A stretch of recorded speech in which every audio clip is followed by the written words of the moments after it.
وسلام على عباده الذين اصطفى أما بعد أعوذ بالله من الشيطان الرجيم بسم الله الرحمن الرحيم وإذ بوأنا لإبراهيم مكان البيت ألا تشرك بي شيئا وطهر بيتي للطائفين والعاكفين والركع السجود صدق الله العظيم اللهم صل على محمد وعلى آل محمد كما صليت وسلمت وباركت على آل إبراهيم إنك حميد مجيد عزیزان گرامی یہ رمضان المبارک کا تیسرا جمعہ ہے اور تیسرا ہی عاشرہ ہے جو آج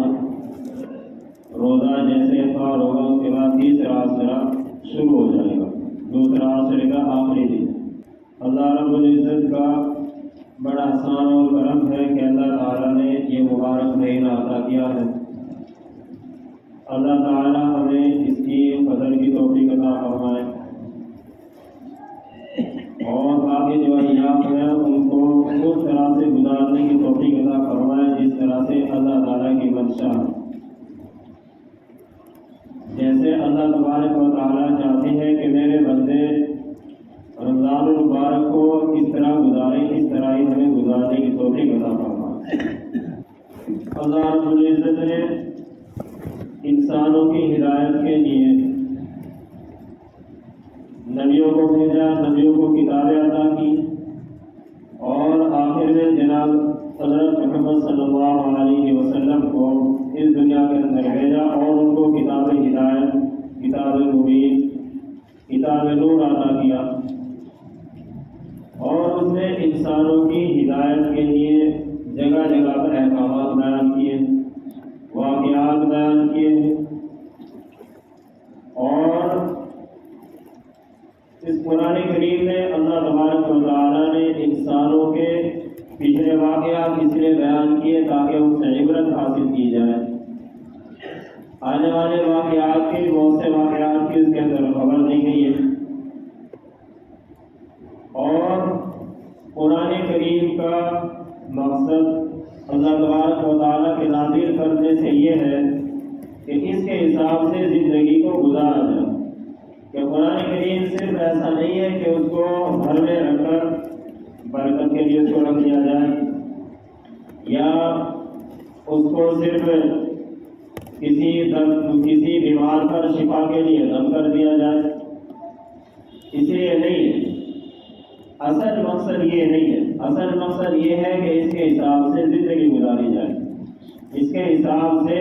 اپنے اعمال کو صحیح اور غلط کا فیصلہ کیا جائے۔ اصل مقصد یہ ہے قرآن کا۔ اس لیے قرآن کریم نے جہاں انسانوں کو ہدایت دی ہے، انسان دو طرح کے ہیں، کئی انسان وہ ہیں جو اللہ تبارک و تعالیٰ، اللہ تعالیٰ کے رسول، اللہ تعالیٰ کی کتاب، اللہ تعالیٰ کے فرشتے اور اس دنیا کے اختتام اور جنت اور دوزخ کا تصور کرتے ہیں، اس کو خیال کرتے ہیں، اس کا یقین کرتے ہیں، ان کو ایمان والا کہتے ہیں۔ ایک وہ لوگ ہیں جو ان چیزوں کو نہیں مانتے، وہ کسی بھی درجے میں وہ اور انسان ہے جن کو غیر ایمان والا کہہ دیتے ہیں۔ اللہ تبارک و تعالیٰ نے جہاں انسانوں کو ہدایت دی ہے تو فرمایا یا ایھا الناس اعبدوا، کہ انسانوں اس رب کی عبادت کرو جس نے تمہیں پیدا کیا۔ یا ایھا الناس اتقوا ربکم الذی خلقکم، کہ اے انسانوں اس رب سے ڈرو جس نے تم کو پیدا کیا۔ یا ایھا الناس انا خلقناکم من ذکر و انثی، یا انسانوں کی حقیقت بیان کی گئی ہے کہ اے انسانوں تم کو ایک مرد اور ایک عورت سے پیدا کیا گیا۔ هل أتى على الإنسان حين من الدهر، کہ انسانوں کو بتایا گیا کہ کیا انسان اس بات کو جانتا اور پہچانتا کہ وہ کبھی کچھ نہیں تھا، کبھی کچھ نہیں تھا۔ انسانوں کو اللہ تبارک و تعالیٰ نے انسان کی تخلیق کا ایک مقصد بیان کیا ہے، انسان کی تخلیق کا ایک تصور بیان کیا ہے۔ یا انسان ما غرک بربک الکریم، کہ انسان تجھ کو تیرے رب کریم کے طرف سے کس چیز نے دھوکے میں ڈال رکھا ہے۔ فسواک فقدرک، کہ اس نے تجھے درست کیا اور تجھے تیرے اعضاء بالکل ٹھیک ٹھیک بنائے، انسانوں کا ایک تصور جو اللہ تعالیٰ نے دیا ہے، اور اس میں صرف اس کو اس بات کی طرف ہدایت دی گئی ہے کہ جس نے تم کو پیدا کیا ہے اس کی طرف آؤ۔ اور آپ قرآن کریم کی دو طرف سے ترتیب ہے۔ ایک ترتیب وہ ہے جو اللہ کے رسول صلی اللہ علیہ وسلم پر مکہ کے اندر جو صورتیں نازل ہوئی، یعنی ہجرت مدینہ سے پہلے، ان میں زیادہ تر یہی مضمون ہے، یا ایھا الناس، یا ایھا الناس، یہی مضمون ہے زیادہ تر۔ انسانوں کو خطاب کیا گیا کہ ان لوگوں کو بلایا گیا ہے اس دین کی طرف، لوگوں کو اس دین کی اچھائی بیان کی گئی ہے، اور جب لوگوں نے مان لیا، لوگ اس کی طرف، اس کی اچھائی کو لوگوں نے مان لیا، تسلیم کر لیا، اس کو لوگوں کو اچھا لگنے لگا، پھر اللہ تبارک و تعالیٰ کا مخاطب کرنے کا مضمون بدل گیا، مخاطب کرنے کا انداز اللہ تعالیٰ نے دوسرا بنا لیا۔ پھر فرمایا یا ایھا الذین آمنوا،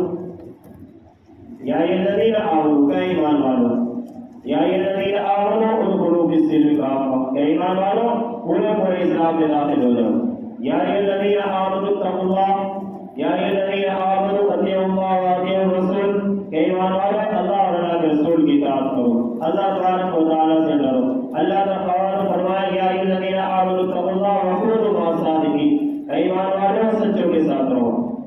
اللہ تبارک و تعالیٰ نے جب اللہ کے رسول کو دیکھا کہ وہ ہجرت کر کے مدینہ میں پہنچ گئی، وہاں لوگوں نے اسلام کو ماننا شروع کر دیا، اور لوگوں کے دل میں اسلام کی محبت اور شوق اور ذوق اس کی طرف بڑھ گیا، تو اللہ تبارک و تعالیٰ نے اپنا انداز بدل دیا۔ اور یہ مدنی صورتیں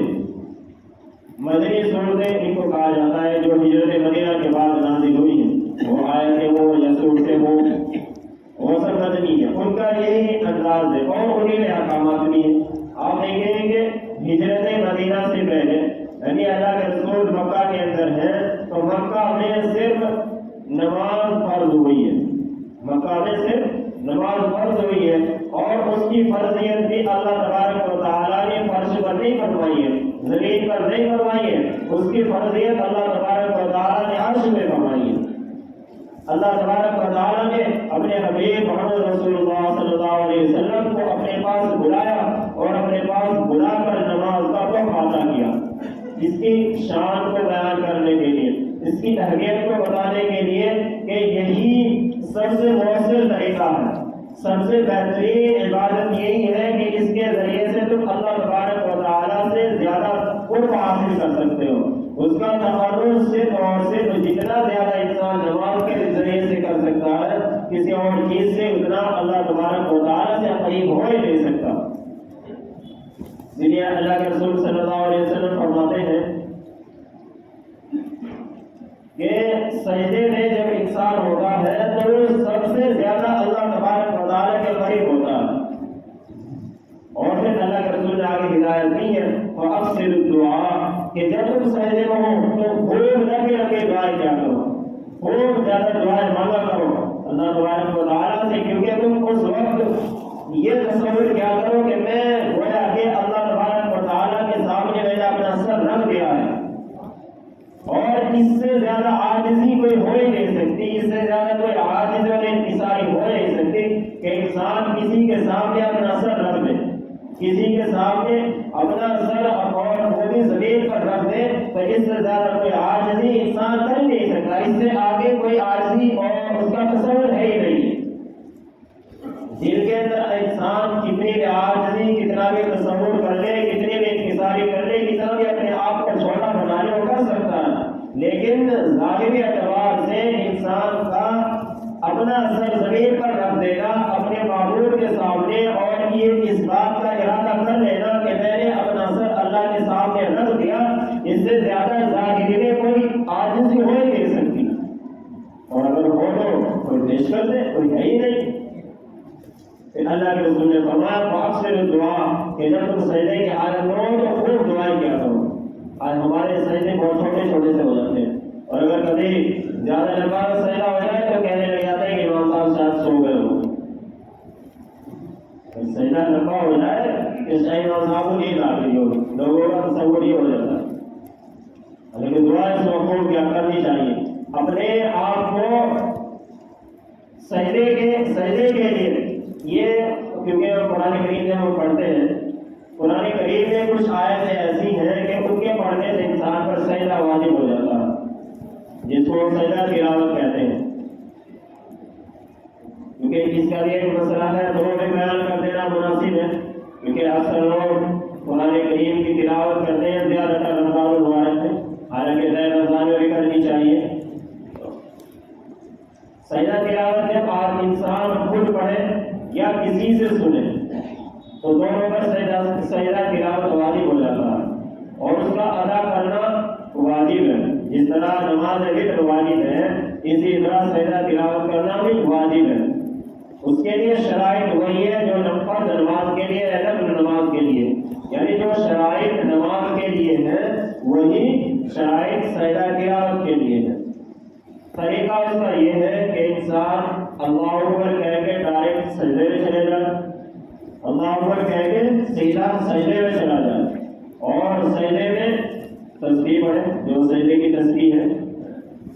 اس سجدے کی بات ہو رہی ہے کہ اس سجدے میں پاک سے دعا خوب دعائیں کیا کرو، دعائیں قبول ہوتی ہے، سجدوں میں دعائیں قبول ہوتی ہے، لیکن ایسی دعائیں ہونی چاہیے جو قرآن کریم کے الفاظ سے مشابہ ہوں یا احادیث رسول سے مشابہ ہوں، اور ایسی دعائیں ہونی چاہیے کہ جو ایک انسان دوسرے انسان سے مانگتا ہے ایسی دعا نہ ہو، ایسی دعا نہ ہو۔ مثال کے طور پر یوں نہ کہے کہ اللہ مجھے 2-4 کروڑ دے دے، مجھے میری نوکری لگوا دے، یہ سجدے میں دعا نہ کرے۔ ہاں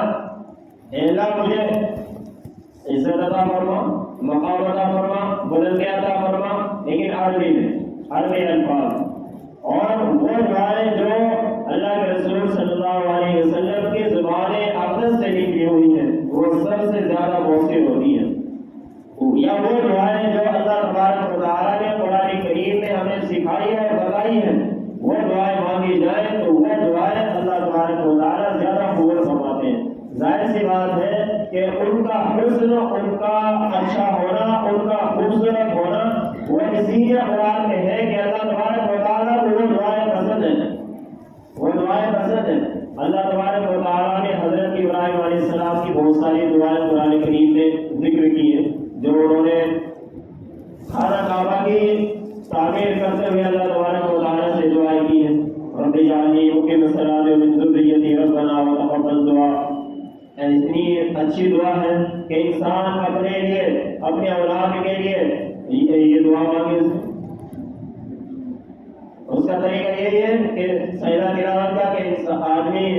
اللہ اکبر کہہ کے سیدھا سجدے میں چلا جائے اور سجدے سے اٹھ کے اللہ اکبر کہہ دے، بس اس میں سلام نہیں ہے اور کچھ نہیں ہے۔ آگے اگر تلاوت کرنی ہے تو بیٹھ کے تلاوت کر لے، لیکن رخ کعبے کی طرف ہونا چاہیے۔ وہی شرائط ہے جو نماز کے لیے شرائط ہے،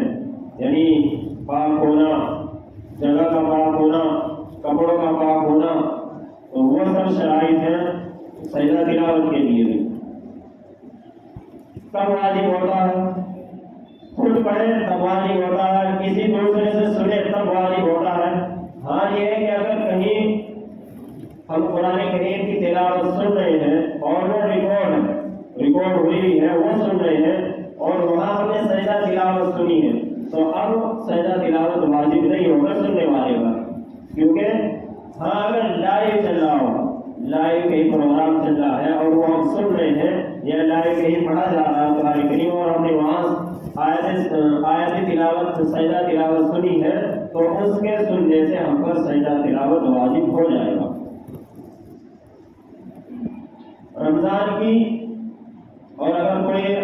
کسی اور کے ذہن میں کوئی اور بات ہو تو وہ پوچھ سکتا ہے۔ رمضان کا جب آخر عشر آتا ہے، اللہ تبارک و تعالیٰ نے یہ انبیاء کرام کی سنت رہی ہے، ان کا طریقہ رہا ہے کہ اپنے لیے وہ کچھ خاص وقت اللہ تبارک و تعالیٰ کے لیے وقف کر دیتے، بالکل، حالانکہ انبیاء کرام کا جو وقت ہوتا ہے وہ تو پورا کا پورا ہی اللہ کے لیے ہوتا تھا، وہی کام ان کا ایسا نہیں تھا کہ وہ اپنے لیے کرتے، ان کا چلنا پھرنا کھانا پینا وہ سب کا سب اللہ کے لیے ہوتا۔ اور انبیاء کرام کی سنت ہے اپنے آپ کو عبادت کی جگہ میں روک لینا، اپنے آپ کو عبادت کی جگہ میں محصور اور قید کی طرح اپنے آپ کو کر لینا، یعنی دنیا میں مشاغل سے بالکل الگ تھلگ ہو جانا، یہ انبیاء کرام کا طریقہ بھی رہا ہے۔ اور پھر اللہ کے رسول صلی اللہ علیہ وسلم کا جب اللہ کے رسول نے مدینہ ہجرت کی ہے، اس کے بعد اللہ کے رسول پر جب رمضان المبارک کے روزے فرض ہوئے، اس کے بعد سے اللہ کے رسول نے کبھی اعتکاف کو نہیں چھوڑا، نہیں ترک نہیں کیا۔ ایک امام گزرے ہیں، امام زہری رحمۃ اللہ علیہ، وہ بیان کرتے ہیں کہ لوگوں پر تعجب ہے کہ ایسی سنت کو چھوڑتے ہیں کہ جس کے ذریعے سے اللہ کا قرب حاصل ہوتا ہے، ایسے بات کو اور ایسے طریقوں کو چھوڑ دیا لوگوں نے کہ جو اللہ کے رسول ہمیشہ کرتے تھے۔ اور یہاں تک کہ حضرت ابو سعید خدری رضی اللہ تعالیٰ عنہ اللہ کے رسول کا ایک عمل بیان کرتے ہیں ایک رمضان المبارک کا، کہ اللہ کے رسول نے کے سامنے رمضان المبارک آیا اور اللہ کے رسول نے پہلے عشرے کا اعتکاف کیا اور پھر دوسرے عشرے کا بھی اعتکاف کیا، اور پھر اللہ کے رسول نے جب دو عشرے پورے ہو گئے تو اپنے خیمے سے اپنا سر باہر نکالا اور فرمایا کہ جس چیز کی وجہ سے میں نے اعتکاف کیا تھا وہ مجھے کسی کہنے والے نے بتایا ہے کہ وہ جس میں نہیں ہوئی ہے، مجھے کسی کہنے والے نے یعنی فرشتے نے بتایا ہے کہ وہ اس میں ان دو عشروں میں نہیں ہے بلکہ وہ تیسرے عشرے میں ہے، یعنی لیلۃ القدر۔ اللہ کے رسول نے فرمایا ہے کہ لیلۃ القدر کی تلاش کے لیے بھی اعتکاف کیا کرو، اعتکاف کیا کرو لیلۃ القدر کی تلاش کے لیے۔ لیلۃ القدر وہ رات ہے کہ جو جس انسان کو مل جائے اور اس نے وہ کوئی عبادت کا کام کر لے تو گویا کہ اس نے 1000 مہینوں تک عبادت کی ہے، اور 1000 مہینوں کی جو تعداد مہینوں بنتی ہے اور سالوں کی جو بنتی ہے وہ تقریباً 80 سال ہے۔ 80 سال انسانوں کی زندگیاں نہیں ہوتی ہیں، 80 سال انسان عبادت نہیں کر سکتا ہے، 80 سال انسان کسی ایک عبادت میں مشغول نہیں رہ سکتا ہے، اور اگر اس رات کو اٹھا لے اور وہ آتی ضرور ہے، اس بات کا یقین ہونا چاہیے، اس طرح یقین ہونا چاہیے جیسے رات کے بعد سورج نکلتا ہے تو دن ہوتا ہے، رات کے بعد اندھیرا چھا جانے کے بعد صبح کا طلوع ہوتا ہے، تو ایسا ہمیں یہ یقین ہونا چاہیے کہ وہ رات آتی ہے، اور وہ رات آتی ہے تو اس کی فضیلت یہی ہے کہ اللہ تبارک و تعالیٰ اس میں انسان کو اتنی عبادت کا ثواب عطا فرماتے ہیں۔ تو اس لیے کہ اللہ کے رسول نے فرمایا کہ اعتکاف کیا کرو لیلۃ القدر کی تلاش کے لیے، اور اس سنت کو لوگوں نے چھوڑ دیا۔ لوگ یہ سمجھ لیتے ہیں کہ بس ایک آدھ آدمی کر لے گا تو ہم سب کی طرف سے ذمہ ادا ہو گیا، ذمہ تو ادا ہوگا لیکن ثواب اس اکیلے کو ہی ملے گا، ثواب سب کو نہیں ملے گا، ثواب صرف ایک ہی کو ملے گا۔ ذمہ سے یعنی گناہ گاری سے اس شخص نے بچا لیا کہ جو اعتکاف کرے گا، اس شخص نے بچا لیا سب لوگوں کو گناہ گاری سے۔ اس شخص کا تو احسان ہونا چاہیے انسانوں پر، لوگوں کو، کہ اس نے ہمیں ایک گناہ سے بچا لیا کہ اگر وہ بھی نہ کرے تو سب کے سب گناہ گار ہیں۔ تو اعتکاف کرنا چاہیے۔ اعتکاف کرنے والے حضرات ہیں یا گھروں کے اندر جو عورتیں اعتکاف کرنا چاہتی ہیں تو وہ اپنے لیے ایک خاص گھر میں جو عورتیں نماز کے لیے اپنے لیے خاص جگہ بھی انہیں ہونی چاہیے،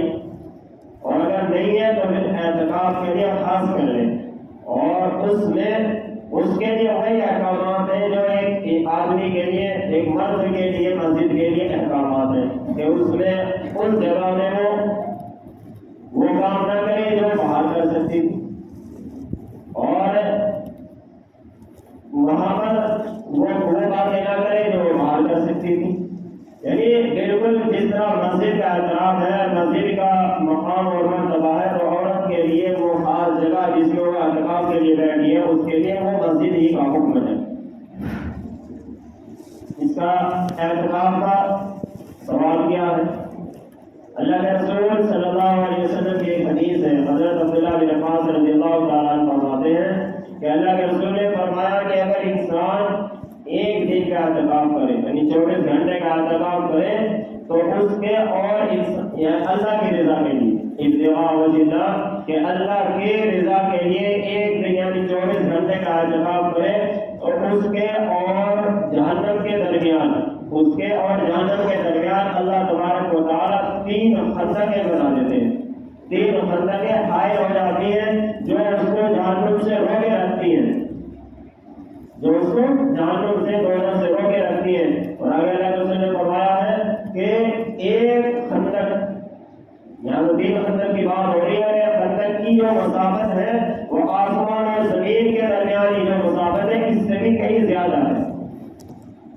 یعنی بتانے کا مقصد اللہ کے رسول کا یہ ہے کہ گویا کہ اللہ تبارک و تعالیٰ اس انسان کی مغفرت فرما دیتے ہیں، اس کو جہنم کی ہوا یا جہنم کی بھول تک نہیں آئے گی کہ اگر انسان اللہ کی رضا کے لیے ایک دن کا اعتکاف کرے. چل جائے کہ انسان پورے عشرے کا اعتکاف کر لے، اگر 10 دن کا اعتکاف کرے تو اس کی تو مغفرت کیوں نہ ہوگی؟ ظاہر سی بات ہے اللہ تبارک و تعالیٰ اس کی ضرور مغفرت فرمائیں گے. اور یہ عشرہ بھی مغفرت ہی کا عشرہ. اللہ کے رسول نے فرمایا کہ رمضان مبارک کے 3 عشرے ہیں. رمضان مبارک میں جو 3 عشرے آتے ہیں ان کی الگ الگ توجہ اللہ کے رسول نے بیان کی کہ پہلا عشرہ رحمت کا ہے کہ انسانوں پر بے تحاشا رحمت ہوتی ہے. رحمت تو ان میں بھی ہوتی ہے لیکن بالمقابل اوروں کی اس میں زیادہ ہوتی ہے. اور دوسرا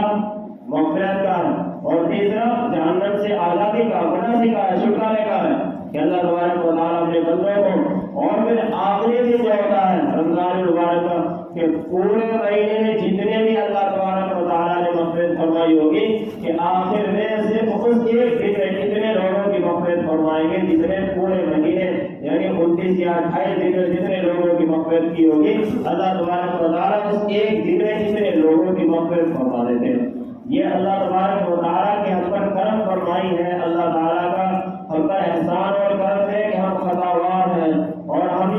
اپنے ہر وقت گناہوں میں ملوث رہتے ہیں. نہ جانے ہم اللہ تبارک و تعالیٰ کی کتنے نافرمانیاں کر دیتے ہیں، کتنے ہمارے زبان سے ہاتھ سے کتنے اللہ تعالیٰ کی نافرمانیاں ہو جاتی ہیں. لیکن اللہ تعالیٰ نے پھر بھی سب کو درگزر فرمایا اور کہہ دیا کہ تم میری طرف آ جاؤ اور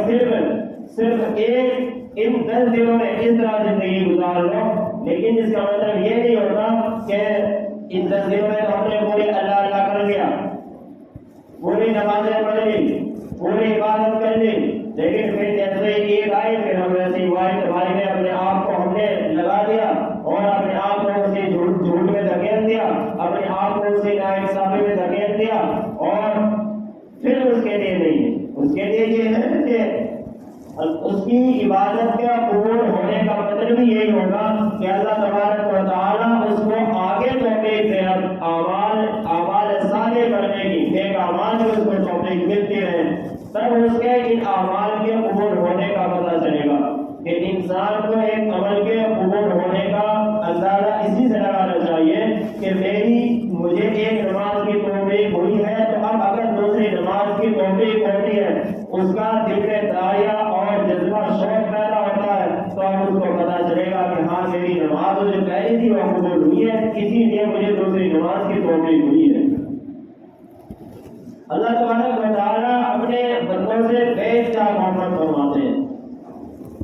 اللہ تبارک و تعالیٰ نے انسانوں کی ہدایت کے اور انسانوں کے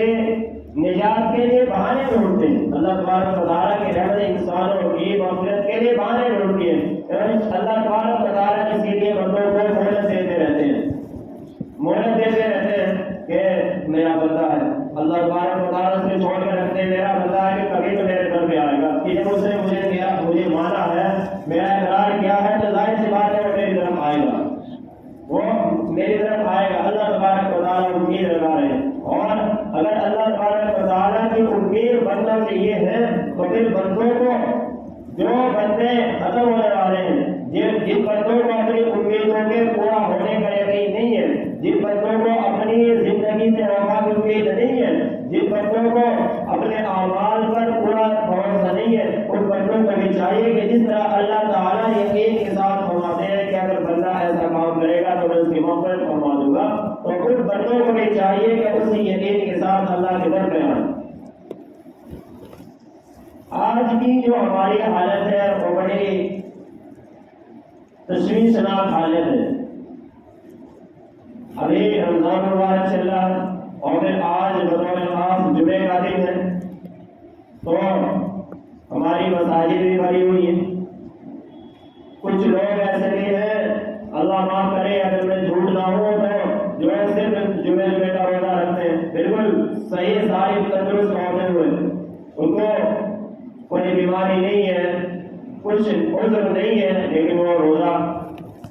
نہیں رکھ پاتے, نہیں رکھتے ہیں, جانور کے توڑ دیتے ہیں. وہ اٹھنا ان کے لیے بے بسی کا معاملہ ہے. وہ بالکل لاچار ہے کہ ہم سے اٹھا نہیں جاتا, ہم سے بھوکا پیاسا نہیں رہا جاتا. حالانکہ جب اللہ تعالیٰ نے ایک چیز ہم پر فرض کر دی تو اب ہمارے لیے کوئی گنجائش ہی نہیں ہے کہ ہم اس میں چوٹ نہ کریں. ہمارے لیے کوئی ایسی بات نہیں ہے کہ ہم اس سے پیچھے ہٹیں. جب ہم نے ایسا تو ہو نہیں سکتا کہ انسان صرف رات میں رہے, انسان سکون میں رہے, اس پر کوئی مصیبت اور پریشانی نہ آئے, ایسا نہیں ہو سکتا. دنیا ہے, دنیا میں تو مصیبت بھی جھیلنی پڑے گی اور تکلیف بھی جھیلنی پڑے گی اور آسانی بھی دیکھنی پڑے گی, دونوں چیزیں اس کے ساتھ لازم ہیں. مصیبت کبھی ہمیشہ نہیں رہتی, اسی طرح سکون بھی ہمیشہ نہیں رہتا. ہمیشہ کا سکون تو جنت میں ہے, ہمیشہ کی تکلیف دوزخ میں ہے. دونوں الگ الگ مقام ہیں. جنت تکلیف کے وہاں بو نہیں ہے, تکلیف کا وہاں نام نہیں ہے, تکلیف کا وہاں احساس نہیں ہے. وہاں راحت ہی راحت ہے, وہاں سکون ہی سکون ہے. وہ ایک ایسا مقام ہے. اور جہنم ہے, وہاں راحت کا نام نہیں ہے, وہاں سکون نہیں ہے, وہاں تکلیف ہی تکلیف ہے. اب انسانوں کے جو اعمال ہیں, اگر جنت والے اعمال ہیں اور سکون والے اعمال ہیں, ان کو وہ سکون دیں گے, دلی سکون, اطمینان ان کو ہوگا کہ ہاں میرے اعمال ایسے ہیں. اللہ کے رسول نے فرمایا کہ انسانوں کو اپنے ایمان کی جانچ کرنی چاہیے, اپنے ایمان کی جانچ کرنی چاہیے کہ اگر اس کو اچھے عمل سے خوشی ہوتی ہے, دل میں دائرہ پیدا ہوتا ہے کہ ایک اچھا عمل کیا ہے اور دوسرا کروں گا, تو اس کا ایمان درست ہے, اس کا ایمان ٹھیک ہے. اور اگر اس کے دل میں اچھا عمل کرنے کے باوجود شک رہتا ہے, شک و شبہ رہتا ہے, تو اس کا عمل ٹھیک نہیں ہے, اس کا ایمان ٹھیک نہیں ہے. اللہ تبارک و تعالیٰ نے قرآن کریم اور ہم یہ چاہتے ہیں کہ ہماری دعا قبول ہو. ہر ایک مومن بننا چاہتا ہے کہ میں اللہ سے جو کچھ مانگوں میری اللہ تبارک و تعالیٰ سن لے, اللہ تبارک و تعالیٰ سے میں جو کچھ التجا کروں اللہ تبارک و تعالیٰ میری اس دعا کو, میرے اس التجا کو رد نہ فرمائے. یہ ہر ایک انسان کی چاہت ہے, اور اگر نہیں ہے تو کرنے بھی چاہیے کہ میں جو بھی اللہ سے دعا مانگوں اللہ تعالیٰ میری دعا قبول فرما لے. تو انسان کو کیا دعا مانگنی چاہیے؟ کسی بندے کو کسی کے ذریعے سے یہ اختیار دیا گیا کہ تمہاری اللہ تبارک و تعالیٰ ایک دعا قبول کرے گا, جو چاہے مانگے گا. ایک عام آدمی ہوگا, دنیا میں گھسا ہوا ہوگا, تو وہ کیا مانگے گا کہ مجھے 2000 پہاڑ سونے کے مل جائے, یا اور اسی طرح کا کوئی مقام اور مرتبہ مانگ لو.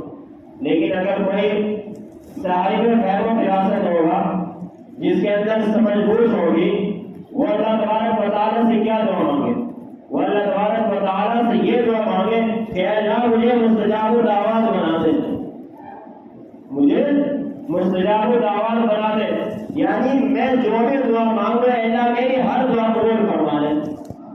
اگر اللہ تعالیٰ کسی بندے کی یہ دعا قبول فرما لے کہ اللہ مجھے مستجاب الدعوات بنا دے, مجھے کہ جو بھی میں دعا مانگوں میری وہ دعا قبول فرما لے, تو پھر اس بندے سے بہتر کون بندہ ہو سکتا ہے؟ تو ہم جب دعا مانگے تو یہ دعا ضرور مانگے کہ اللہ مجھے مستجاب الدعوات بنا دے. مستجاب الدعوات کا مطلب یہ ہوتا ہے کہ انسان جب بھی اللہ تعالیٰ کے سامنے ہاتھ اٹھائے تو اس کی دعا ضائع نہ جائے, اس کی دعا قبول ہی ہو. یہ بطور خاص یہ جو عشرہ ہے اس میں دعائیں قبول ہوتی ہیں. اور پھر لیلۃ القدر میں زیادہ امکان یہی رہتا ہے, پورے رمضان المبارک میں سے کبھی بھی ہو سکتی ہے, حالانکہ اللہ کے رسول نے فرمایا تھا کہ جب میں نے 2 عشر کا اعتکاف کیا تو مجھے اس میں وہ نہیں ملی، تو اللہ کے رسول نے فرمایا کہ مجھے کہنے والے نے کہا ہے کہ وہ تیسرے عشرے میں ہے۔ حضرت ابو سعید خدری رضی اللہ تعالیٰ عنہ فرماتے ہیں کہ میں نے وہ رات دیکھی ہے اور وہ رات 21ویں رات تھی جو اب بعد والی رات آئی۔ اسی لیے اللہ کے رسول نے فرمایا کہ زیادہ تر جو صحابہ آتے ہیں 21، 23، 25 اور 27، 29 ان راتوں میں زیادہ تر اس کا امکان ہے ہونے کا کہ اس کو تلاش کرنا چاہیے، اور اگر وہ مل جائے، ہمیں عائشہ فرماتی ہے اللہ کے رسول سے میں نے پوچھا یا رسول اللہ اگر میں وہ رات پالوں تو میں کیا دعا مانگوں؟ فرمایا اللہ تعالیٰ سے اللہ کا عفو مانگو، اللہ تعالیٰ کا کرم مانگو، اور یہ دعا کیا کرو اللہم انک عفو تحب العفو فاعف عنا یا کریم، کہ اللہ آپ معافی کا پسند فرماتے ہیں، اے اللہ آپ معافی کا پسند فرماتے ہیں تو آپ مجھے معاف فرما دیں، آپ کریم ہیں رحیم ہیں۔ یہ دعا اللہ کے رسول نے حضرت میاں صدیقہ رضی اللہ تعالیٰ عنہ کو بتائی ہے، اور ہمارے لیے تو یہی 2 چیزیں ہیں کہ جو صحابہ نے عمل کر لیا، اللہ کے رسول نے جو بتا دیا ہم کو، ہم اس سے باہر نہیں جا سکتے، ہم اسی کے اندر رہیں گے۔ تو ہماری کوشش ہونی چاہیے کہ جب ہم دعائیں کریں تو اللہ تبارک و تعالیٰ سے ایسی دعائیں مانگیں کہ جو ہمیں ہمیشہ کام دے۔ دعا کے قبول ہونے کے کچھ وقت اور کچھ موقع ہوتے ہیں، جیسے فرض نماز کے بعد انسان کی دعا قبول ہوتی ہے، سجدے میں نوافل کے جو سجدے ہوتے ہیں انسان، کیونکہ سجدہ فرض کو ہے نفل کا ہو، سجدہ تو سجدہ ہے، لیکن فرض نماز میں انسان دعائیں ایسی نہیں کر سکتا، لیکن نوافل میں ان دعاؤں کا اہتمام کرنا چاہیے۔ اسی طرح رمضان المبارک میں جو